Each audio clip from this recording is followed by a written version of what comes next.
The latest in a flurry of IP reboots and remakes, this week's episode reimagines a classic sci-fi trilogy. And on today's episode, we take a dip back into last month's topic of Matrix Month, and we finally get to 2021's The Matrix Resurrections. How Star Wars is it?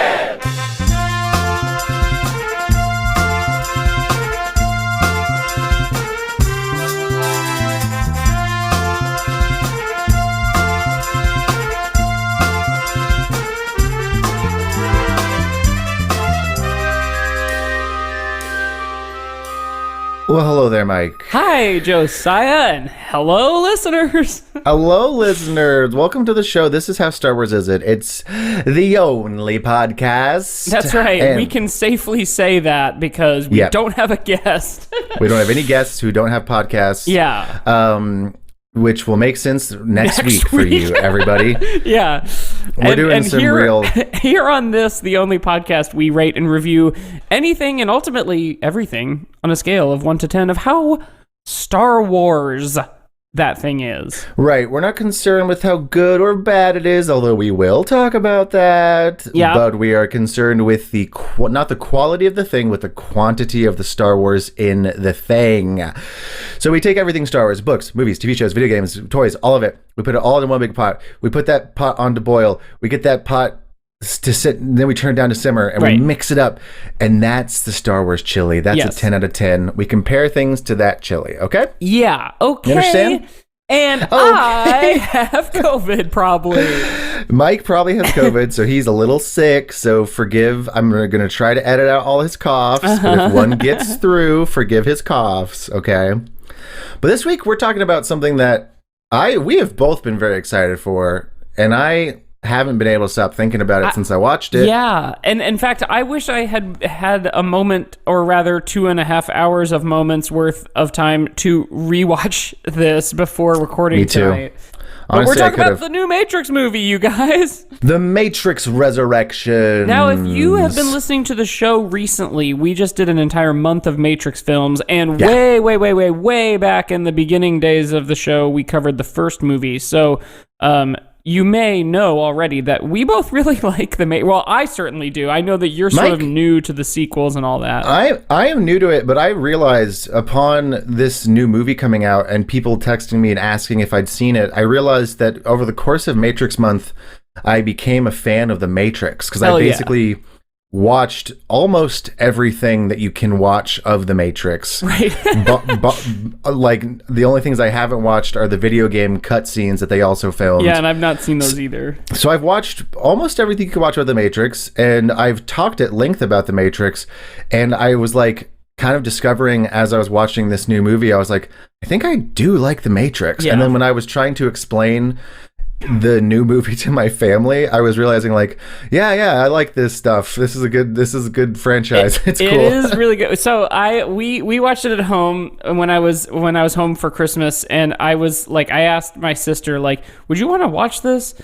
Or no, that's not what I said. I said, I'm debating waking up at like 6 a.m. on Wednesday before we drive to Indy to like watch the whole Matrix. And she was like, we'll watch it with you. So I watched it with my sister and her boyfriend and my dad. And right before we started, they were like, so like, what do we need to know? And I was like, oh no. So I like started like saying all sorts of shit. Like, okay, do you remember the architect scene at the end of Matrix Revolution or Reloaded? It was just like a whole thing. And then we watched a couple of videos on YouTube to be like, what do you need to remember? Some primers. And like at some point, like, because the movie is quite long, we paused it, I think, to like do bathroom breaks and stuff. And I answered some questions of like, oh yeah, so that guy, he's like the king of the underworld. He's French. Yeah. Who was that dirty guy yelling at people? Who's that guy who looks like Alan Parrish just got back out of the Jumanji game? Yes. Charlie got mad at me because I watched it without her, and I was like, have you seen the sequels? And she was like, no. And I was like, then why are you mad at me? You this is not, first off, I didn't know you wanted to watch this with me. Yeah. You have not expressed any interest. And second off, you haven't seen a lot of the stuff that would really make you appreciate this a lot more. It's funny. They lean an awful lot onto the original movie, like aesthetic and plot line timeline kind of stuff, but you do need to have seen the sequels to understand what the fuck is going on. If you haven't seen the sequels, like I was about to say, you could probably just watch the first Matrix and still like this movie, which that's true. You could probably still do that and still like this movie. But I do think you would have a lot of questions and you would need to Google a lot of stuff. Yeah. Because you would have to be filling in a lot of gaps. And they do a decent amount of not really flashbacks, but like memory flashbacks that are mostly just images. Yeah, and like clips from old movies. Yes, seconds worth of clips of the original trilogy that sort of gives you the story of the original trilogy to an extent. Which I think only sometimes works. Yeah, it wasn't like having just watched everything Matrix related, I was like, yeah, I know. I was great. I was like, I know what's going on. Right. I don't need I don't need Neo to be remembering things in flashes because I remember it explicitly, clearly. Gosh, I'm just so excited to finally talk about this movie because I really kind of haven't yet. Me neither. And I've like deliberately not listened to the Blank Check episode that just dropped. That's like 3.5 hours of them talking about Matrix Resurrections, and I'm psyched to listen to it. I occasionally dip into their podcast, and I'm probably gonna download that episode just to listen to that because I like their takes.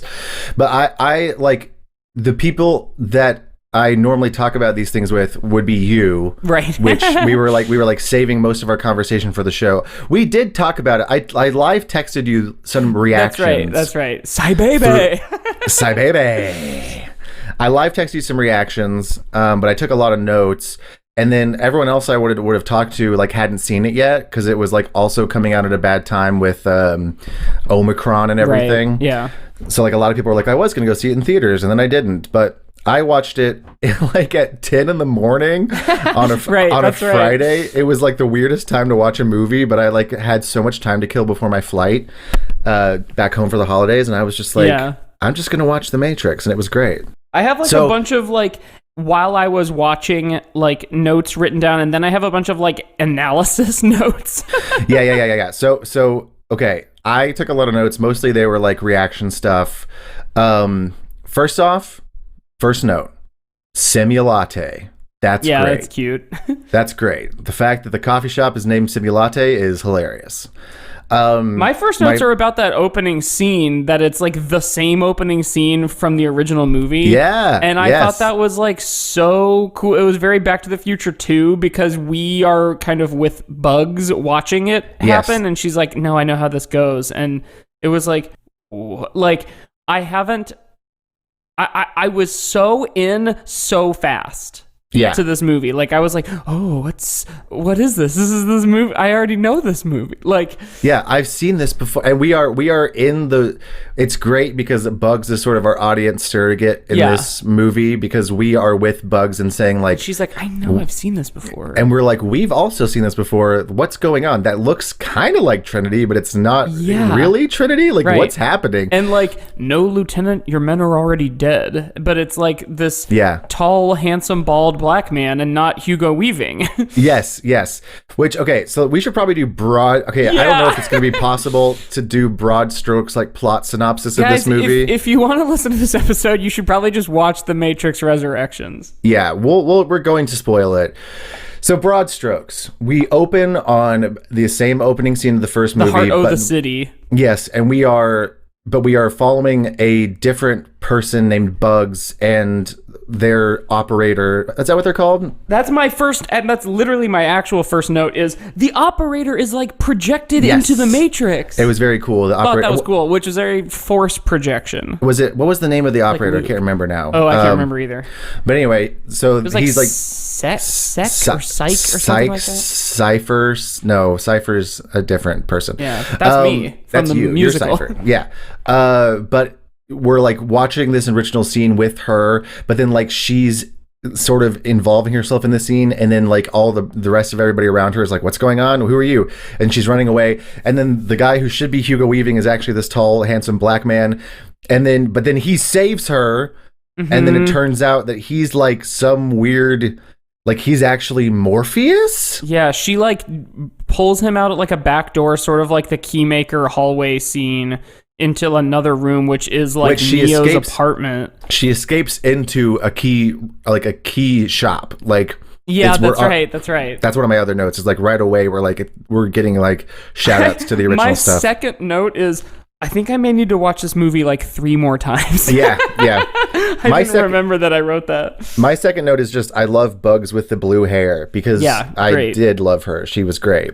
But yeah, so she gets this guy out, and he like says he's Morpheus, and like we ultimately find out this entire. In fact, just like in the original movie, the very first thing we see is like a text screen, like a code in computer screen that says like run modal exe blah blah blah whatever, and we find out that like all the characters we just saw other than Bugs and the operator are programs being like it's like essentially like we took my Bitmoji guy and like threw him into like the opening scene of Lion King or something. It was Thomas Anderson, Keanu Reeves's Matrix character, who we now know is like a game designer, and it's like he's like picking and choosing characters from things he's made and like running them through the original Matrix movie, which in this world is actually a trilogy of video games.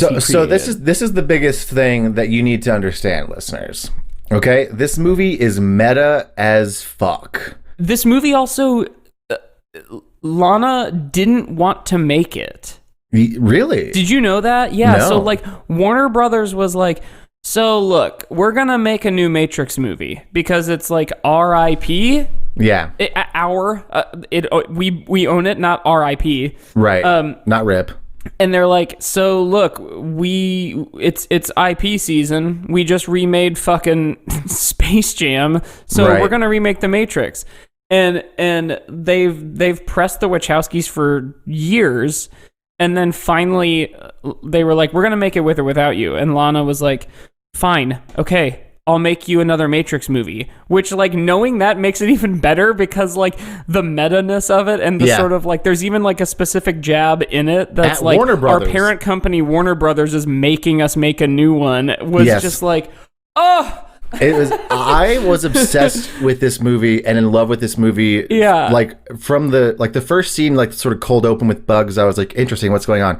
But as soon as the reveal was like Neo is back in the Matrix as a game developer who has developed a trilogy of games called The Matrix, and the trilogy of games is the plot of the original trilogy, I was like, I'm obsessed. Yeah. This is perfect. I thought that was really cool. I also was like, wait, so are they saying to us that all the originals, of those, like the sort of like it was all a dream? Yes, I was and a little worried. They kind of are indicating that they are saying that. Well, no, I would disagree because I think that all the events of the original trilogy, well, not the cold open, but the events of the events of the original trilogy all actually happened, but in this version of The Matrix, everybody has experienced them through the video game The Matrix.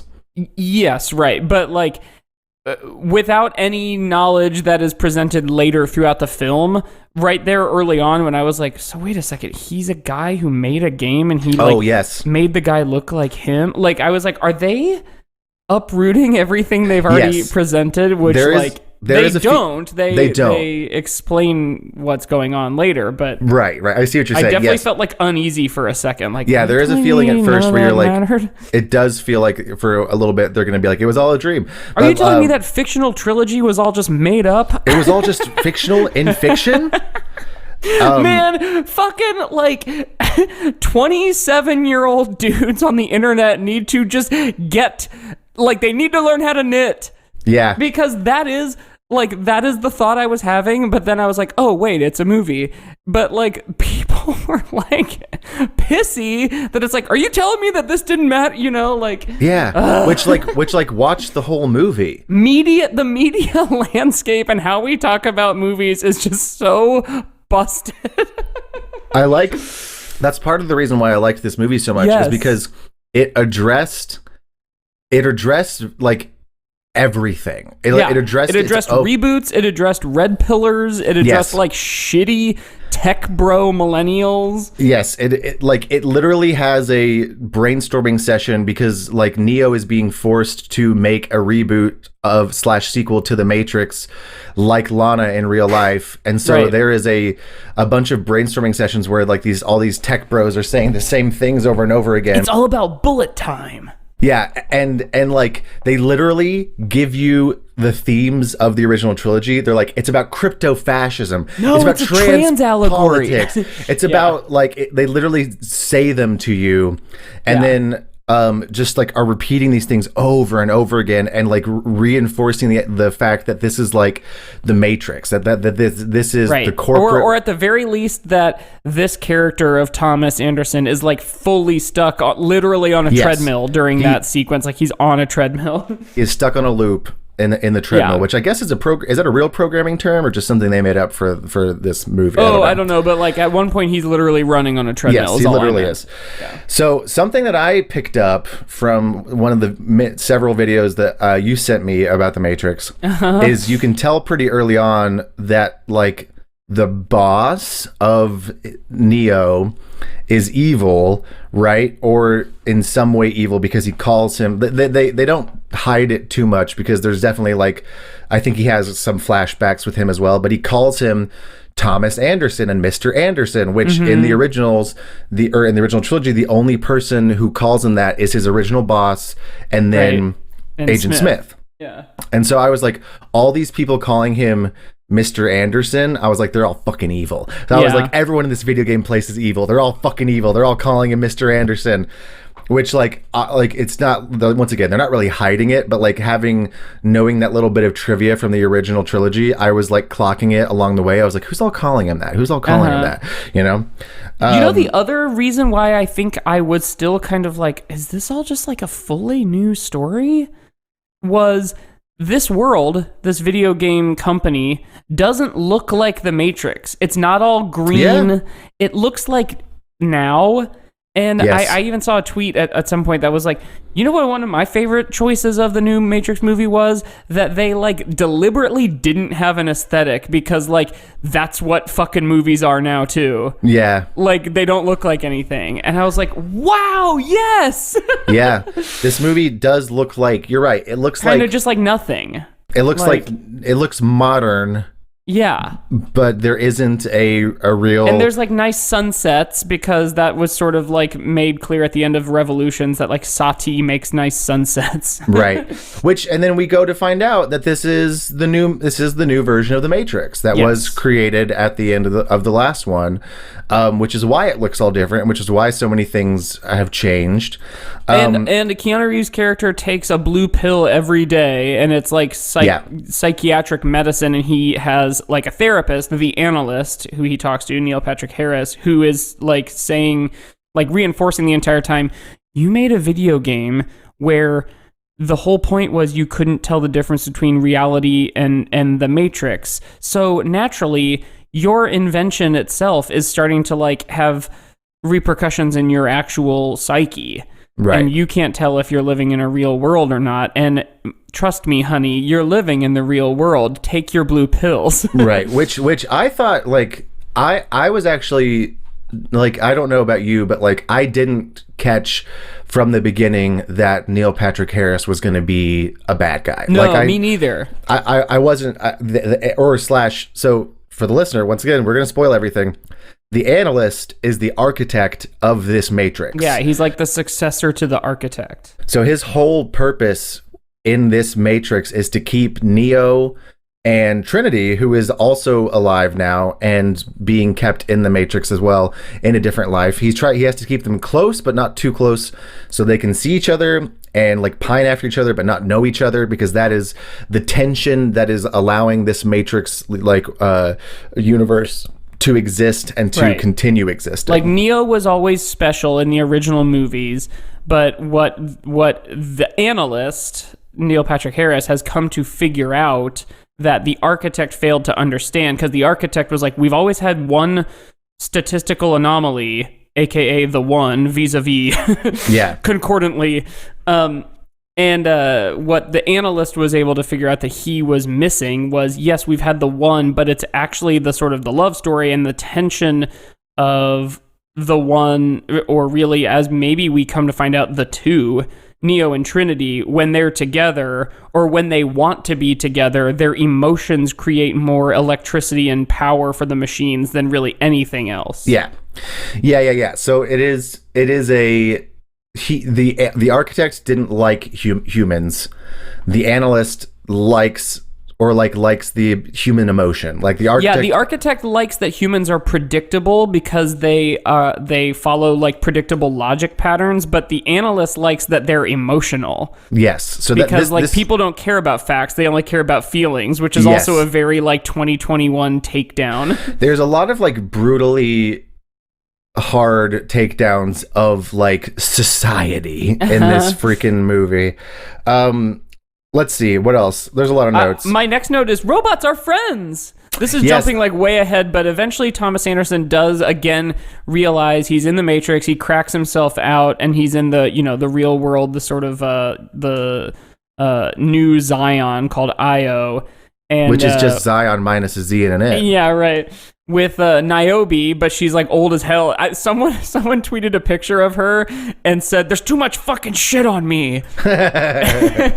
Yes. And she and her like new real world society of people are like working with computer programs and actual machines to like make fruit. Yeah. And it fucking rules. That's maybe my favorite like new detail of the world building in this, is that like they can work together with machines. And that computer programs, which, we know many of them, there's Seraph and there's the Oracle, those people who are actually programs, they can come into the real world and take the form of like a bunch of little balls that come together to make a person. A bunch of little ball bearings that then like have like physical space in the real world. And I just love that. I love that like... Sort of like in the Animatrix short Matriculated, when they like convert machines into like good guys. Like I like that there are some machines that like to work with humans. Yes, I thought that was really cool, and we have some great names of the little robots on the crew. Which what were they? Cybebe. Pentacles? Luminate and Octocles. Octocles, yes, Octocles. Really good Matrix-ass names, and they're cool little robots, and they're the best. And then there's also a robot later that's a bird, and its name is Kujaku. Kujaku, yeah. Which it's also like a manta ray bird. Mm-hmm. And what else? I like that they're like kind of way of keeping away from like agents, or who we come to find out are like really just NPCs essentially. Like I would guess 1 out of every 15 people in the Matrix is actually just a program sleeper agent. Yeah, a bot, as they were calling them. A bot, like the Swarm or whatever. Like I love that they keep away from them by being on like a moving bullet train. Yes, it was very cool. I think that's cool. There was a lot of cool set pieces in this. So here's the big, once we get Neo out of the Matrix, once we pop him out, the big conflict is he's trying to save Trinity, because Trinity is stuck in the Matrix as well. And also it's been 60 years since Revolutions. Yes. But they only look like they're 20 years older, because we find out they were resurrected from the dead and put back into pods and into the Matrix to do this power generation that we mentioned. Like, yes. So I love that detail too, because that means they like tried and failed to reboot the Matrix a couple times, and they were like, they have this living tissue that they had to kind of keep like on ice, but like people like Niobe were still getting older, and then like what we see in the Matrix of Keanu and Carrie-Anne Moss, their characters Tiffany and Thomas, yes, to everyone else but us, the audience, they look like old people, right? Like that rules. And you catch a glimpse of what they look like to everyone else in like the mirror and stuff, like and really quick glimpses. Oh, speaking of Tiffany's husband that we meet like quickly once or twice, that guy is Keanu Reeves' stunt double in John Wick. Really? Yeah. That's a fun little detail. Yeah, it's great. So yeah, we're trying to save Trinity. There is, once again, Neo has to make a choice, but like even in this one, what's interesting in this one is that like they do go back to choice a couple of times, but the answer is always, well, it's not a choice. There's one correct answer. Yes, like there's like, it happens like 3 times. Like, you can do this or this, but like, I mean, is that really actually a choice? Right, because they comment on the original red pill versus blue pill. Like, do you think really you had a choice there to just walk away? Right. And so like there is it's more about the illusion of, I mean, the originals were also about the illusion of choice, but like in this one they make it very clear that like no, there multiple times there is one correct answer, right, and you already know what it is, so you're not actually making a choice, you're just doing the thing that you were going to do. I love Bugs. At one point she says, "What's up, Doc?" and that's fucking hilarious. Yeah, really good. That's great. And then that's when I also realized that Looney Tunes is Warner Brothers, because I was like, can they do that? Yeah, I was and then gonna say, like, do you oh, think that's also like a commentary on Warner Brothers and reboots and IPs? I think it's gotta be, because she literally says in the beginning, well, first off, she's also the White Rabbit, like she is a rabbit that Neo has to follow to get out. So like there's that, but I was like, she literally says like the rabbit or the bunny or tech that listens, and I was like, they're very clearly saying that she is Bugs Bunny, like, right? Yeah, which is Warner Brothers property. So they are saying like, we made, like Lana Wachowski's like, we made a reboot and we used your most iconic character's name to be the lead in it, because I am going to do what I want to do. I like that. The we gotta get Trinity of it all is very, we gotta go back in and save Morpheus, but also sort of how Trinity has to save Neo by like, you know, whispering in his ear when after he has like died, and like brings him back or whatever. It's very like a reversal. There's an awful lot of like reversals, or like same exact thing but like different characters are doing it, things that happen in this movie that I think is really satisfying in a kind of a stupid hit you in the face with nostalgia kind of way, but also in a kind of like, it's like poetry, it rhymes. That kind of way. Well, and so like we get to, so a lot of stuff happens. I'm trying to look at my notes. The Merovingian's there. He's all dirty and nasty and has long hair. Jonathan Groff is the new Hugo Weaving, which is interesting. Yeah, I still don't quite know how to feel about that. I think it's like fine. Yeah. Because, you know, the whole ending of 3, Neo like defeats Smith. But there were a jillion of him, and the Merovingian has lived this long. Surely there's like 1 or 2 Smiths that were able to sort of like find an open floppy disk and like stay dormant or whatever. Well, and what did he say? He said like, anybody could have been you, but I can be anybody, or something like that. Yes, right. And I might even be reversing that, but like, so Smith can exist sort of in the shadows by being anyone, which he did, and ended up being Neo's boss in this version of the Matrix, which, or his like business partner. Right. And he seemed to be aware of the analyst, like he seemed to be aware the whole time what was actually going on. And then once Neo broke free, he was able to break free. Yeah, that was a question I had, was like, is he aware from the jump like what he's doing? Right. I wrote here the train scene, like they're sort of fighting on a train, that's very Solo. And there's a lot of sort of like force creep that happens, like all of a sudden, like he does remember like who he is, and then like the sort of stopping bullets energy becomes something that he can like weaponize almost, like basically everything is just like using the force in this movie, which I don't mind. I think people had problems with like how little Matrix fighting there is in this, but like, I don't know, there's not an awful lot of Matrix fighting in Matrix Revolutions either. It's just a bunch of like mechs. Yeah. I think it's smart because it's visually distinct compared to the original trilogy. And so like, that's something I think about a lot with remakes and reboots, is like they always do something to make it visually distinct, to where if you saw a still from it, you would know what movie it was from. Right. You know? And so like when you see these fight scenes, there's no confusion about whether or not like progress in visual effects aside, there's no confusion about which version this is, which movie this is, because Neo is using force powers in this one. He can force push and all that stuff. Like, so like it is something specific to this movie that sets it apart. Like the thing I always think about is when they made the Amazing Spider-Man, how they made his suit look really stupid in the first one. Yeah. And it was like, legitimately only because they needed it to look different enough that people could tell that it wasn't the other movies. Yeah. And then like in the second movie, they sort of course corrected and made it look more like traditional. But I think about that all the time with any of these kind of things. It's always like they have to change something to make it very distinct. And it's why, and yes, to sell toys. It's why Peter Parker in the new Spider-Man movies has a new suit every movie, because yeah, right. It's why Iron Man somehow looks the same, but every time it's different. Yes.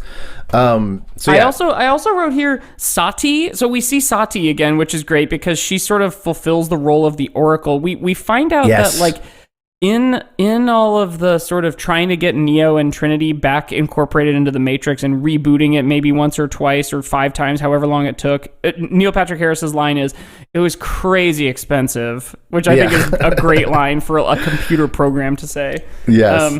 But Sati has grown up and has sort of become the stand-in for the Oracle because the Oracle and the Architect and a bunch of other exile programs, probably people like Seraph, were purged in all the sort of reboots of the Matrix. But Sati has managed to stick around, which is great because she wasn't ever supposed to exist in the first place. You know, her whole thing is like almost like rebellion. And her dad was the one who engineered the like resurrection pods. Yes, that who, kept... Of course, we're talking about a computer program, and her dad is also a computer program. Yes, but he's the reason that Neo and Trinity are alive, right? Which so they gotta save Trinity. So then Sati comes along and she's like, "I've got a plan." And Kujaku, here's the like heist, robot, basically. Yeah, we got to do a heist. We got to go in and steal Trinity's body. I love that they have to like unjack her, but because she's just like then like a corpse, they have to plug her into something, and they have to plug someone into Trinity's jack so that like the machines don't like get wise that they just unplugged her. So they put bugs in there. Yes, that scene where they're phasing she, like, in and out of the Matrix. Body. And like in during the fight. I love that. It was very cool. I think there were some good fights in this. I don't know why people are whining about there not being enough Matrix fights, because there was some good action. And then they get her. They get her. They win the heist. And, Trinity has to make the choice to leave the Matrix because she has a comfortable life as a mother. And she loves motorcycles. She loves motorcycles. Which is very convenient. Yes, thank God. She loves motorcycles. She has 2 kids and a husband who she doesn't really like her husband, but it seems that she cares about her kids. And so like the choice is basically her being like, I have to give up this family that I think is real to trust this weird video game designer that I don't really know, but I feel like I know. May or may not look like a kind of sketchy old dude to her. Yeah. And she, of course, once again, it was never a choice. She, of course, makes the right call. And they have to try to fucking escape together, and it's a very stressful. Right, because people just like dive bomb jump out of their like 60th floor apartments. Because they're all agents, essentially. Yeah, bots. Yeah. It's a great little chase scene. It's like almost zombie horde feeling with everything. And he's doing force push to all the zombies. Yeah, he's force pushing all the zombies. I was really afraid we were going to lose one of the members of the squad. Yeah. And we didn't. Like a real APOC. Yes. Which there was also like in this on the team that breaks them out, that Bugs' team, there is a Matrix super fan who is a Neoologist or whatever they called it. Yeah. And he knows everything about Neo, so he's like us. He's a Matrix fan. Yeah, he's like Kylo Ren. Yes, exactly. Which he even has a line. They're like someone's like, "What do you think about him?" And he's like, "Oh, I don't know, the beard and all this stuff. I don't know. That doesn't really work for me." But yes, like it's so meta because literally that's what like fanboys were saying. Yes, you know, totally. It's like, oh, he should look different. Like, it's wild. Yeah, this movie rules. Oh, you know what we haven't really talked about at all is this Morpheus 2.0 guy. Yeah. I don't know really what to think about him. Because, like, so how they sort of justify his existence, I bet you that was partially maybe a studio note or something, that it was like, well, you gotta have Morpheus too. Yeah. And they're like, okay, we'll make Morpheus too. Well, yeah. Well, but he's 2.0. like, he's conceived of as like an amalgamation of Neo's friend Morpheus from the video game series The Matrix, and Agent Smith, the bad guy from the video game series The Matrix. Yes, it's like the I liked him. I liked him. I liked his performance. I thought it was really fun. I wonder if Lawrence Fishburne just didn't want to come back or something. Yeah, I don't know what the story is there, because, like, yes, the movies are a love story. Yes, they're a trans allegory. Yes, they're a cyber, all the different things that those, like, tech bros all say. But, like, it is also a freaking Harry Potter story with a trio of good guys. And, like, we're missing one of the trio. And it is sort of, like, felt, I think. Yeah, I think you're right. I mean, I liked his performance. I thought it was really good. I feel like I understood the reasoning of why he was there, but I did look this up after the fact, because I think I mentioned on this podcast before that Morpheus is canonically dead because of the Matrix Online. But when I was reading about it, they actually left it pretty open-ended to where he could still be alive, and so I was wondering why. Like, I wonder if Lawrence Fishburne just didn't want to come back, or maybe he was like, I'm too old for this shit, because, like, he would be older than, he is older than Keanu Reeves and Carrie-Anne Moss, so, like, it would make sense if he was like, I don't want to be in an action movie. You're going to make me run around and do stuff? Like, no. Yeah, right. I think ultimately I thought that was a fine thing, and I think his performance is good, and I think the fact that we see him as, like, little balls is really cool. Yeah, it's very fun. I think of other, like, pieces of the story that we haven't really addressed. The Analyst, it can move faster than bullet time, which is cool. It's like, oh yeah, you can't hack your way out of this one, dude. We've covered up all the cheat codes. Yes. Let me see a couple notes here, like some brutal, like, thematic things. If we don't know what's real, we can't resist. Which is like when Neo's stuck in the Matrix, someone says something like that. Might be the Analyst. I don't know. Things are different. People don't want to be free anymore. Like, they say that in the Matrix. Things are different now. This in the new Matrix, that people don't want to be free anymore. And I was like, this mirrors real life, because in the post 9/11 world, like, we gave up our privacy and our security for, like, I don't know, entertainment value or whatever. Yeah, the sort of Huxley Brave New World.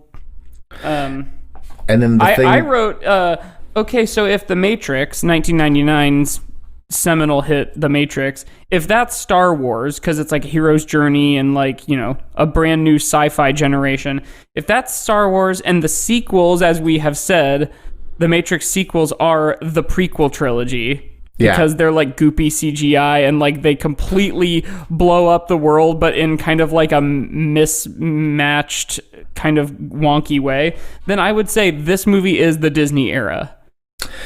I disagree. It's Solo, it's Rogue One, and it's the Disney trilogy, because it's, like, meta in your face. I disagree, because I think that this is... I understand what you're saying. It's perhaps an oversimplification. Well, it's more like, if this is this, then this is this. Yeah. I think that, to go with our metaphor of where the movies line up in comparison with Star Wars, yes. Yeah. I think that this movie does things in brave, like, bold ways. And far more than Star Wars does. Right, yes. Totally, so, like, yes. I think this, like, not to show my hand, but I feel like this might get the lowest score of the Matrixes, because... Oh, yes, totally. Because it feels like the way it is so on the nose. It's confronting the fans instead of pandering to the fans. Yes, it's confronting the fans. It's literally like having people in the movie say things to them and tell them they're wrong when they're wrong, which is, like, excellent. Well, look, I mean, like, the creator for 20 years was hearing that, like, people got X, Y, and Z out of the movie that wasn't ever intended. So she's like, no, look, bitch, this is what the movie's about. I'll tell you in the movie what the movie's about. Yeah. Like, just pay the fuck attention. It's like when you read, like, a novel, but, like, the first few pages are, like, context about like what the author meant at the time or whatever. Like, you know, like when like Kafka is reprinted and there's like, you know, Penguin Publishing has a little blurb or whatever. Yes, exactly. I don't know. I'm not sure if I have any more. I probably have some more stray thoughts, but should we go to the break? I definitely do too. What was the other Star Wars thing that I immediately have is my girl Sati. She's Jyn Erso because her dad built a thing and like told her how to break it, and then she's like, "Guys, look, this is how you break the thing." Yes, she is absolutely Jyn Erso. In fact, I was thinking that as she was like saying, "Here's the plan. My dad made this thing. He told us what the critical error was, or whatever." Whatever the language was, I was thinking like, oh, that's very Jyn Erso. And as we were watching it, Spencer was like, hey, that's like Jyn Erso. I was like, yes, it is. A big note. I feel like we haven't touched on this enough. This is a love story. Yeah. Oh, yes. This movie is all about Trinity and Neo. I have a whole blurb I wrote in my notes about that. I wrote, kind of weird that this new movie is basically just a love story. Like, strip away the reactionary stuff where Wachowski is saying to dickhead red pillars that they misunderstand the entire point of the movies. It's a romance. Is that weird? Or has that been the point all along? And then I wrote, let's track the love story. First one, Morpheus is almost like the main character, but of course Neo actually is. And then Trinity brings him back to life because the Oracle told her she'd fall in love with the One. But that's kind of like a second level plot, I would say, you know? But okay. And then she like resurrects him into Christ, basically. So she's like responsible. Her love is responsible for him like becoming the One. So, okay, maybe it is like a primary plot element. And then in 2... Neo and Trinity fuck and are in love, and he has to say, fuck Zion and the human race, I'm going to go save my girlfriend instead of save everybody else. So, like, again, like, the most critical thing that happens in the movie is based on their love for one another. So that's 2 for 2. And then number 3, they go together to the Machine City to save the day. They need to work together. Like the whole end of the movie is like the two of them working together to get him to, you know, the end goal. And I was like, yeah, no, it's always been a love story. They've just like concealed that a bit more because I almost even wonder 2003 or 2002, is that when the sequels came out? Yes. 2003 and 1999. Like, I wonder if they tried to hide that card because it was like less cool than like people wearing sunglasses and leather and fighting karate style, you know, like smoke and mirrors to conceal that it was always a love story. Whereas now it's cooler to wear your emotions on your sleeve. The architect is now this emotion guy. And of course, like they have both transitioned. So like love is love is love is love. And love yourself and know thyself. And I'm liking this. I think it makes sense that they were almost like trying to not quite suppress the love story, but like they themselves were probably like trying to deal with unresolved feelings. Yeah. And you know, like it's just like I think the fact that it's a romance is like a fucking home run. It really is. It like makes the movie because like at the very heart of it, it's about this like perfect match, star-crossed lovers, like romance of these two people, that their love is literally the reason that this Matrix is able to exist. Yes. And so it to be the reason for its like downfall as well is great, which I like too. At the end, like Trinity's also the one. Like they're like the two. Yes, they're both the one, and it's great. And, like, it's Trinity who keeps Neo from falling to his death. Like, she's now flying. You see her when she does kind of, like, break out of the code. You see her, like, looking at the sunset and saying what she says when they fly above the clouds in Revolutions. And she's like, it's so beautiful. Like, when they see the actual sky for, like, a brief second. She says basically the same thing. And it's almost like she's remembering how to see the code, or maybe it's the first time she's ever seeing the code in the way that Neo can, you know, like he can just look at someone and see the green numbers. Like, I love it. Yeah, I love it's really that good. They are both now kind of equals. It's very Ryan Johnson's Force, you know, like the Force is for everybody. can't you see that the Jedi claiming it's theirs is vanity? Like, can't you see that there is only the one is foolish and that we can all be like see through the code? Yes. And yeah, so like there is a running sort of joke about Neo being able to fly because everyone keeps asking him like, oh, can you fly? Like, can you do this? And he can't do it. And so then the big moment at the end is Trinity being the one to catch him when they both jump off a building and she's the one flying and not him. And it's really good. Yeah, totally.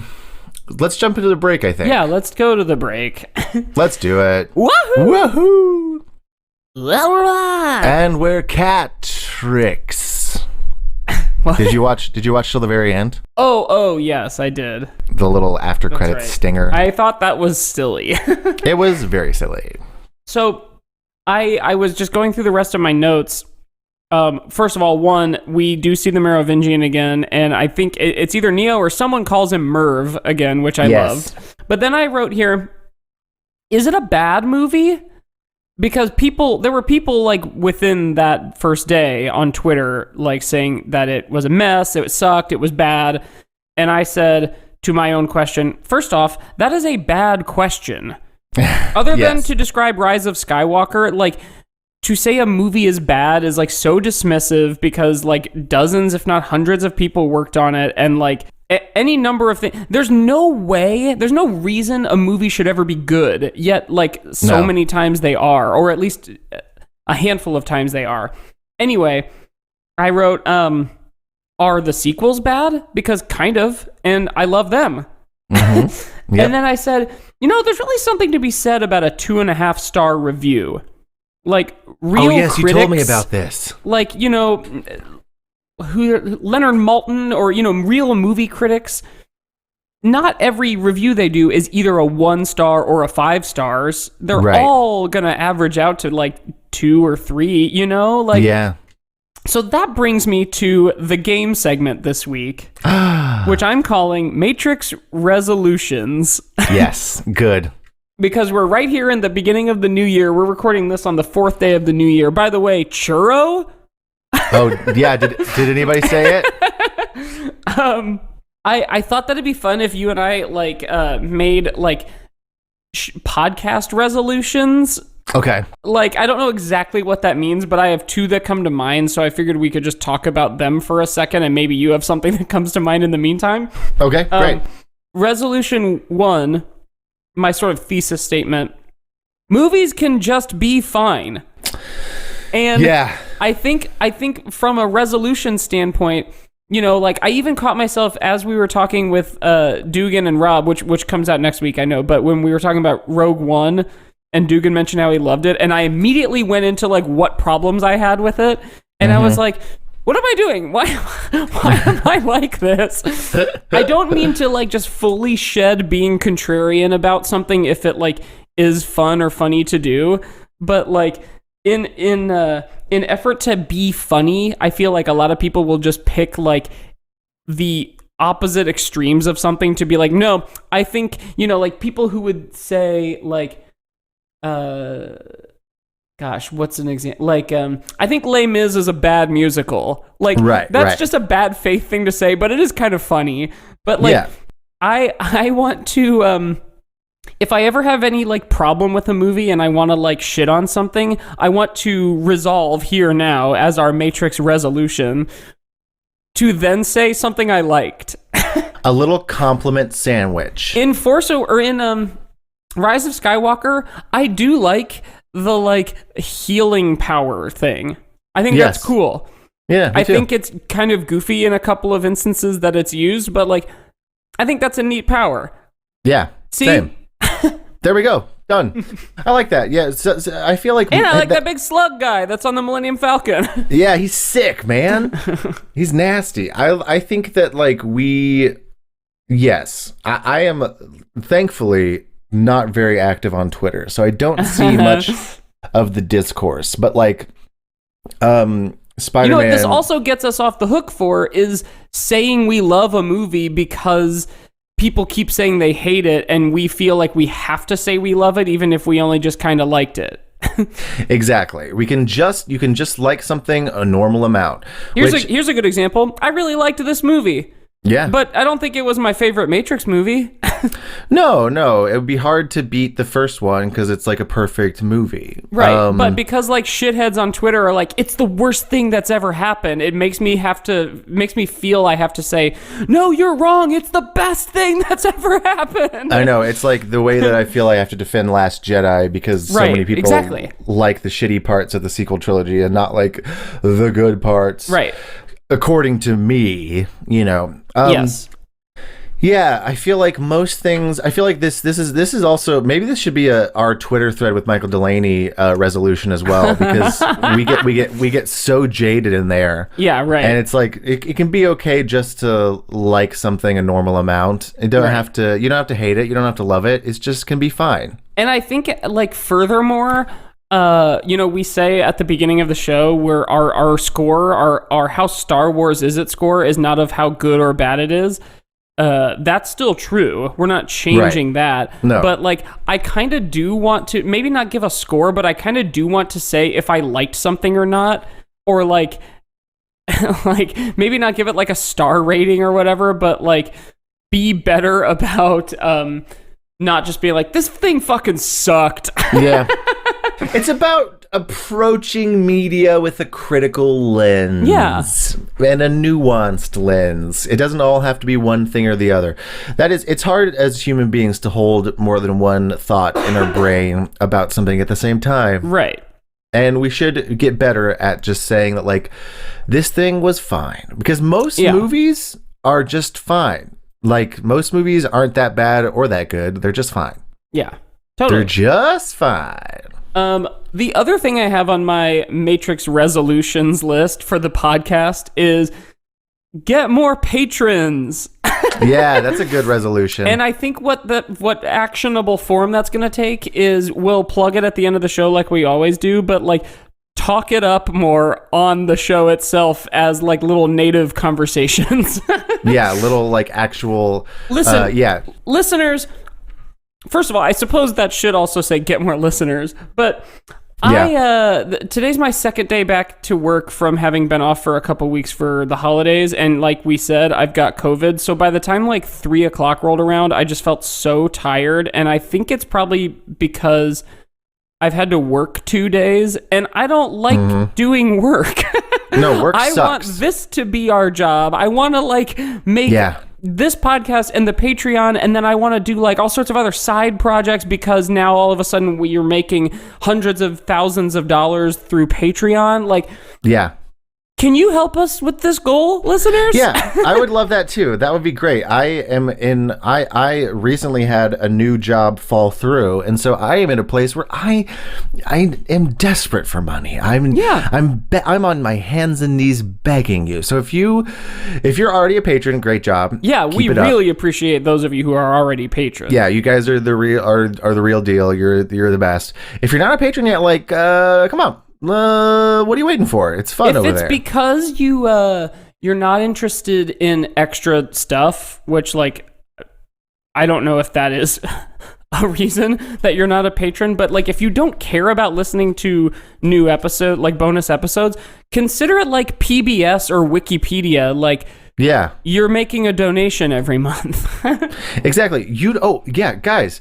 You don't have to listen to the Patreon bonus stuff. Right. If you pay for it, you don't have to do that. How Star Wars Is It is made possible by viewers like you. Yeah, you can just have the $5 come out of your account and that treat it like that's what it is for the main show. Yeah. If you want. Like, do you have your parents' credit card and they don't care how much money you spend? Yes. Throw us in there.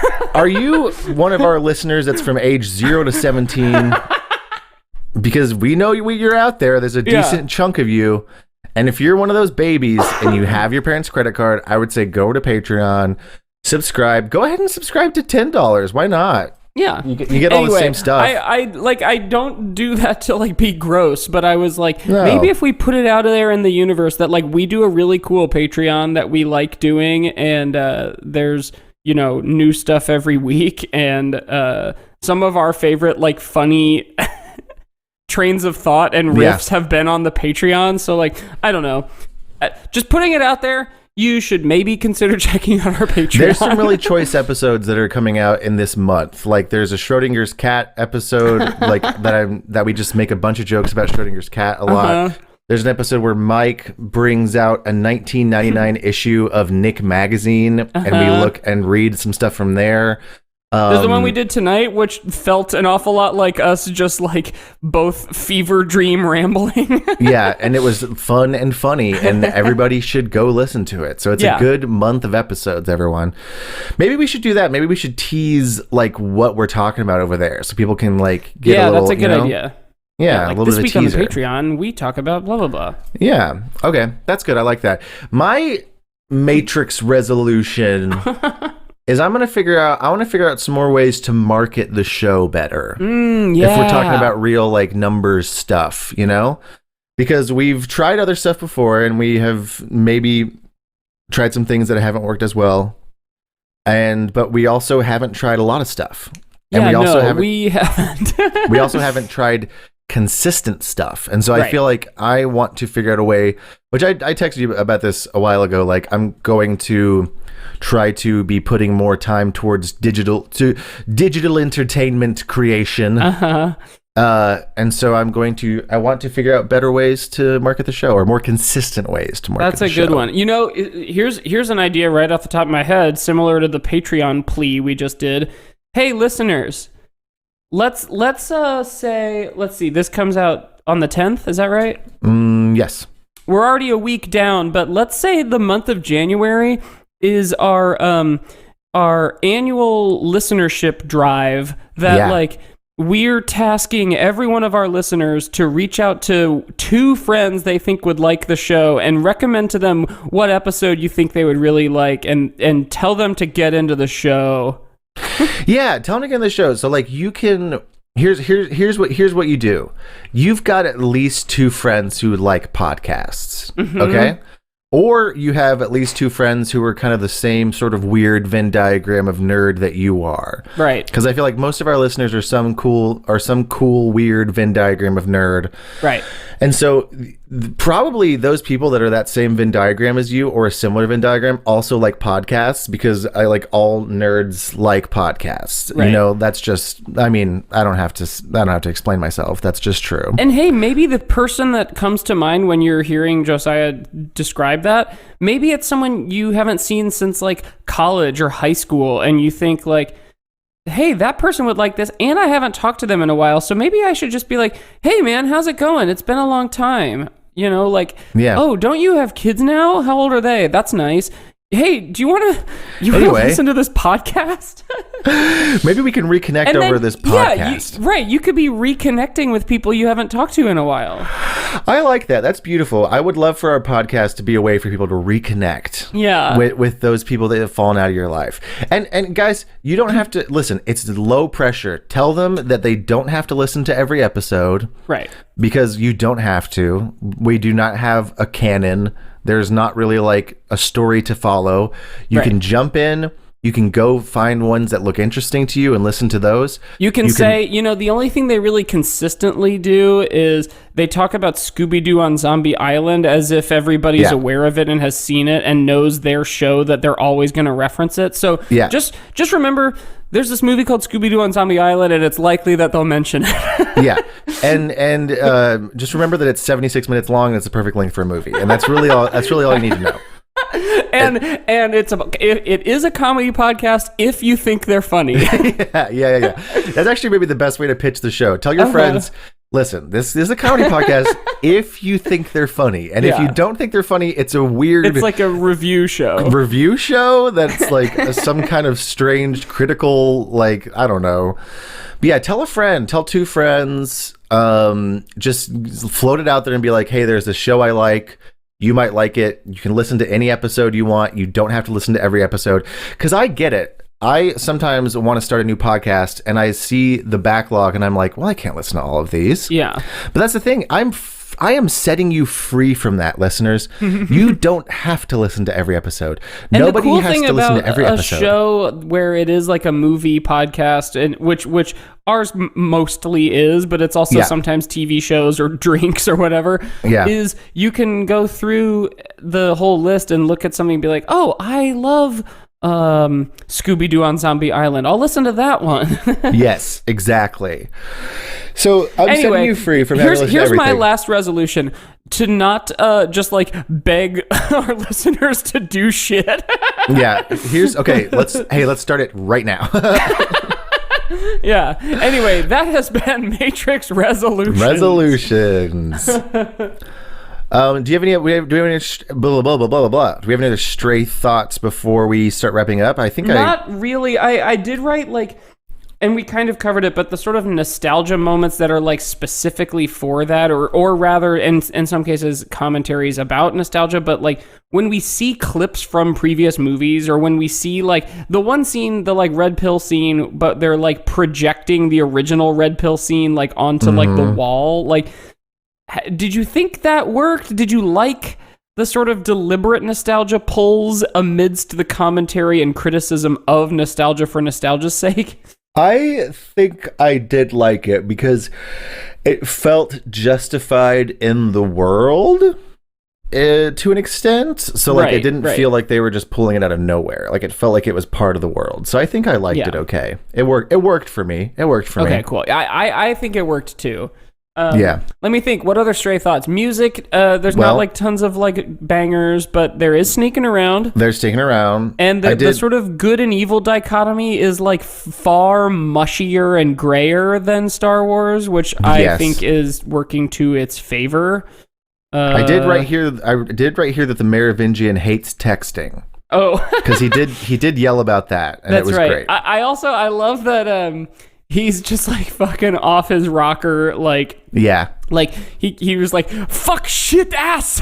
Yes, he's absolutely unhinged. I do need to rewatch this movie because right now my brain is going, what was that scene and why did it happen? And I couldn't tell you why. There's a couple things like that I'm like, wait, why was this that? I don't remember either.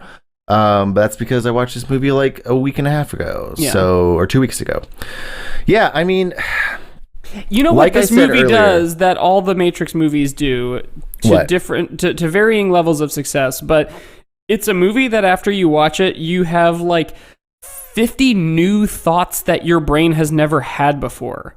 Yeah, like, lots of fun connections being made. And some of them might be, I don't think I liked this part, but like it's, you know, I haven't watched a Marvel movie in like 5 years that afterwards I was like, I have a new thought. Sure. maybe Endgame, just because it was like so fun and so rewarding to Marvel Cinematic Universe fans that I was my new thought was I had fun. Yes. But like this movie, my new thoughts were things like, whoa, what if computer programs could actually join us here in the physical world and like help us build machines? Yeah. Like that's a new thought. There's some real good sci-fi shit in this. Like this, it doubles down on some of the sci-fi stuff. It's really good. I think so going back to something I said earlier, I do think that this is the way in which it treats its source material and the meta awareness of the commenting on itself and its fans and its own themes is all stuff that like Star Wars could never do. Right. Like, and that Star Wars deliberately did not do on purpose. Like, they had a chance to, like, speak to fans in a way that was meaningful after, like, they bullied Kelly Marie Tran off of Twitter, and instead they're like, okay, look, we hear it. We'll just put her on the bench. Like, they literally did the opposite of what this movie did, which was like tell people explicitly what it's about. Yeah, and in a way that was cool and like I think funny. Also in a way that only someone like a Wachowski and the Matrix world could pull off. Yes, absolutely. You know, like a lesser franchise with like less big ideas would not be able to pull off the stuff that this movie does. Yes. But all that to say, it's gonna get like a lower score from me this time around Of Star than the Wars, past yes. of Star Wars of lower than past Matrix movies. Yeah, I think I agree. Because it's a little too ambitious. Like Star Wars has become very meta, but in the way that this movie is literally criticizing. Yes, and also this movie is a love story, and Star Wars is very rarely pulled that off. Yeah, very rarely is it actually a love story. Like I think George Lucas likes to pretend it is sometimes, but it's absolutely not most of the time. I don't know. I feel like I could give it a rating. Yeah. Do you remember what we gave the Matrix trilogy? I believe we movies? gave It was like them 6s, right? Yeah, I believe we gave them both 6s. Yeah. I think my unit of Or like measure 6.5 or something. Yeah, I want to say maybe one of them was a 7 and a 6, or a 6 and a 7, or something like that. I don't know. My unit of measure is going to be computer-made strawberries. Oh baby. my god, that is like the exact phrase I had in my head. It was like Zion built strawberries. Yeah. Yeah, I like it. You can do that one. We could both do those if we want. Yeah, thanks to BioSky, man. Yeah, good old BioSky. I love that premise. I love the idea that they're like, what if we made the real world better by combining humans' like needs and emotions and work ethic and machines like databases of like how to construct fruit. It really is like not to get into a tangent right at the end of the show. No, but please. Like there are things that computers are good at doing, and one of those and that like humans are not good at doing, which like one of the reasons why like self-driving cars are so attractive as a like possibility is because driving is not a natural... humans are very bad at driving. It's not a natural activity because it is a prolonged, long process that you are constantly having to be aware of everything. And we are much better at shorter bursts of attention. Or shorter bursts narrowed focus. Narrowed focus, attention that can be dropped and focused on something else for a second and then brought back to a task. Like our attention is bad at being focused on one thing for a long amount of time. Especially if that thing is inherently boring. And like computers are really good at that. Like they're really good at doing one boring thing very well for a prolonged amount of time. And so like I feel like a future in which technology enriches our lives as opposed to like controls our lives, which that was the cool thing about this movie, is like it showed a possible utopian future where we could coexist with technology in a way that enriches us, instead of like the way we exist with technology right now is that it basically matrixes us and controls us, and we are nothing without our phones or whatever. But like a way in which we could utilize machines' abilities to do what they do well and humans' abilities to do what we do well. I agree. It is a really cool premise. Which is sort of like what my job is, which I said earlier, like that I don't want to work anymore, but like I'm a designer and do like the creative thinking, but I use the computer to like do things like make perfect right angles. Right. Sure. You know, sure.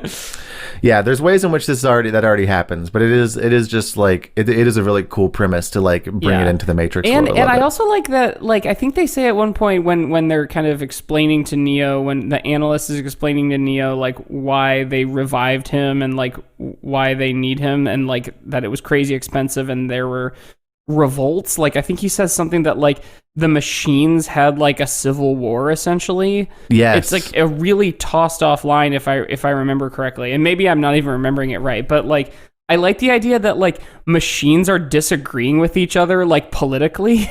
Yeah. Like I think that's a cool idea. I think it was also in Niobe's narration when she's talking about how they witnessed what happened when the machines turned their like forces on each other. Yeah, and that maybe it was that's like who said it. Even more violent than what they did to themselves, did to humans. Yeah. Yeah. There's a whole. I want an animatrix that comes out of this. Oh my god. Yes. You know what I mean? Yeah. Like I think that'd be awesome. Take all the ideas and premises that we get out of this that are just like a little taste of them, and give me those like 10-minute animated shorts, please.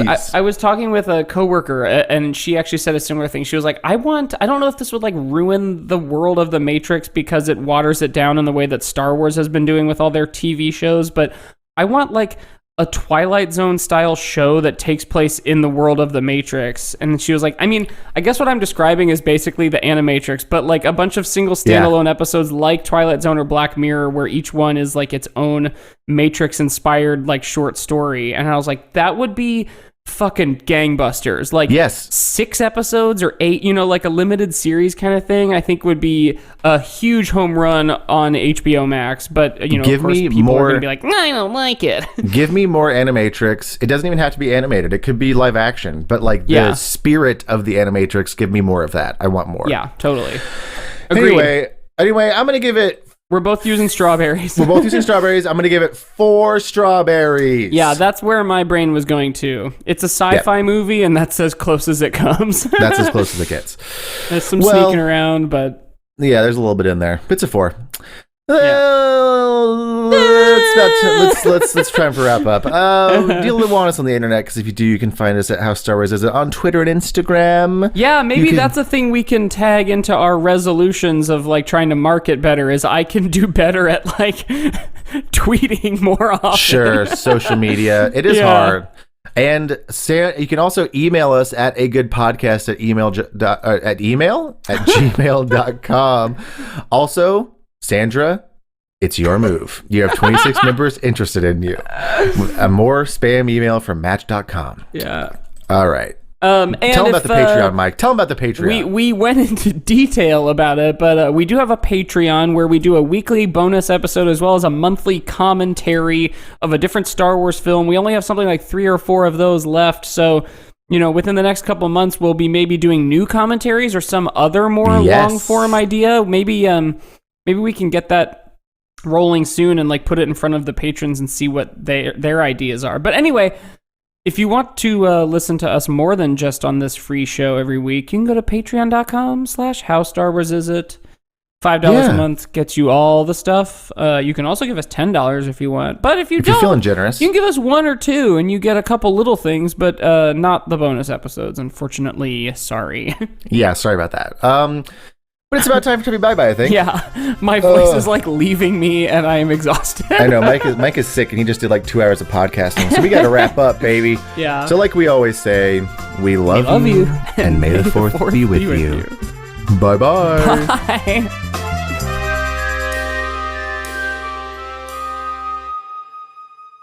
Time to go to bed. Woo! COVID cast. I'm gonna go watch some Only Connect in my jammies. My Jim Jams.